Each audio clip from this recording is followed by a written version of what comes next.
সবাইকে অনেক ধন্যবাদ। ব্যবসা বাণিজ্য যারা করেন তাদের মধ্যে অনেক ধরনের চুক্তির উদ্ভব হয়, অনেক ধরনের বাণিজ্যিক ডকুমেন্টের উদ্ভব হয়। সেই ডকুমেন্ট কিংবা চুক্তি সংক্রান্তে যদি কোনো বাণিজ্যিক বিরোধ সৃষ্টি হয়, তাহলে একজন সংক্ষুব্ধ ব্যবসায়ী কোথায় যাবেন, কোন আইনে যাবেন, কোন আদালতে যাবেন, কি তার প্রতিকার এবং অধিকার, সেই বিষয়গুলি আমরা জানিয়ে দেওয়ার চেষ্টা করছি। ব্যবসা বাণিজ্য যারা করেন তাদের ক্রেতার সাথে, বিক্রেতার সাথে কিংবা সরবরাহকারীদের সাথে অনেক ধরনের চুক্তির উদ্ভব হয়। তার কয়েকটি বলছি, সেটি হচ্ছে যে partnership agreement, joint venture agreement, franchising agreement, dealership agreement, insurance policy agreement ইত্যাদি অনেক ধরনের চুক্তির উদ্ভব হয়, করতে হয়। তেমনি ভাবে অনেক ধরনের ডকুমেন্টের উদ্ভব হয়, যেমন বিল, চালান, ইনভয়েস ইত্যাদি। অনেক ধরনের order copy, bill copy, invoice copy, letter, work order, receipt ইত্যাদি নানান ধরনের ডকুমেন্ট আছে। এই চুক্তি এবং ডকুমেন্টগুলো সংক্রান্তে যদি বাণিজ্যিক বিরোধ উৎপত্তি হয়, তাহলে একজন ব্যবসায়ী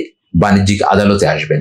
বাণিজ্যিক আদালত আইন নতুন ভাবে হয়েছে, নতুন আদালত গঠিত হয়েছে। এই আদালত এবং নতুন আইন হওয়ার ফলে এখন থেকে ব্যবসা বাণিজ্যের মধ্যে চুক্তি এবং ডকুমেন্ট সংক্রান্তে কোনো বিরোধ উৎপত্তি হলে বাণিজ্যিক আদালতে আসতে হবে।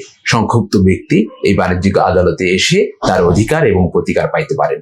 এমনি ভাবে আপনাদের যে অধিকার এবং প্রতিকারগুলো আছে, ব্যবসা বাণিজ্য যারা করেন তাদের যতগুলো অধিকার আছে, যতগুলো প্রতিকার আছে, আইনি প্রতিকার, আইনি অধিকার, সেগুলো আমরা আপনাদেরকে জানিয়ে দেওয়ার চেষ্টা করছি, একটা একটা করে, পর্ব করে। আমাদের সাথে থাকুন, দেখতে থাকুন, নিশ্চয়ই আপনি উপকৃত হবেন। সবাইকে অনেক ধন্যবাদ। আসসালামু আলাইকুম।